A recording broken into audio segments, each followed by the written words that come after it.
सांसों की माला पे। शालोम फादर जी, कहानत के 36 साल आपको बहुत बहुत मुबारक हों। फादर जी, आपकी नज़र एक छोटा सा हदिया पेश करना चाहता हूँ जो कहानत के बुलावे से है। हाजिर हूँ मैं, हाजिर हूँ मैं, भेज मुझे मैं हाजिर हूँ। तू आला है उर्फ़ा अज़ीम खुदा, रखी तूने मुझ पे हमेशा निगाह।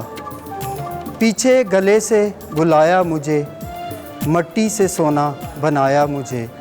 हाजिर हूँ मैं, हाजिर हूँ मैं। फादर जी, आपको कहानत के 36 साल बहुत बहुत मुबारक हों और खुदावंद हमेशा आपको रूह की मामूरी दे, रूह के फलों से लेस करता रहे और आप बहुत सारी ज़िंदगियों के लिए रोशनी का बायस बने। आमीन। सांस की तस्वीर